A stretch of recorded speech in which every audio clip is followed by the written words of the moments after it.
আবার অধিনায়ক হচ্ছেন বাবর। পাকিস্তান ক্রিকেটে নতুন চেয়ারম্যান হয়ে এসেছেন মোহসিন নাকভি। পাঞ্জাবের অন্তর্বর্তীকালীন এই মুখ্যমন্ত্রী আগামী 3 বছরের জন্য সামাল দেবেন দেশের ক্রিকেট। তবে তিনি দলে আসতেই শুরু হয়েছে নতুন জল্পনা কল্পনা।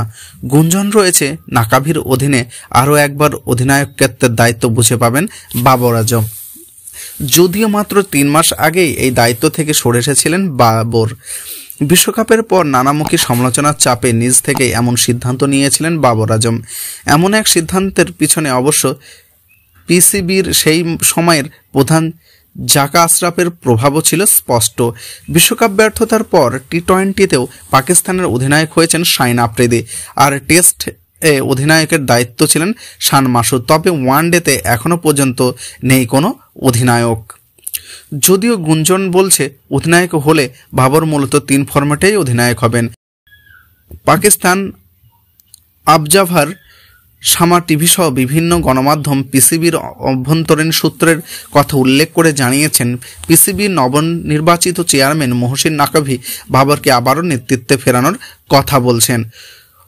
29 বছর বয়সী বাবর পাকিস্তানের অধিনায়ক হয়েছিলেন 2019 সালে। সেবায় সীমিত ওভারে অধিনায়ক ছিলেন তিনি। পরের বছর দায়িত্ব পান টেস্টে।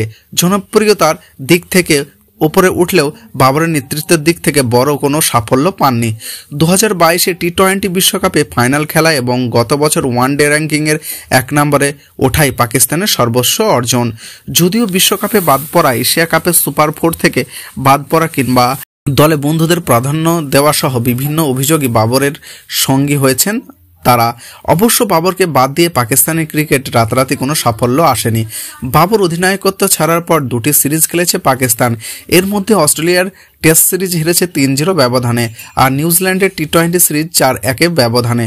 তবে আসার কথা বিশ্বকাপ এবং এর পরবর্তী সময়ে ফর্মহীনতার ভোগা বাবর এর মাঝেই রানে ফিরতে শুরু করেছে। নিউজিল্যান্ডের বিপক্ষে সে যে রান এসেছিল তার ব্যাটে। এরপর চলতি বিপিএলেও নিজের শেষ ম্যাচের সময় ছিলেন আসলে সর্বোচ্চ রান সংগ্রহ।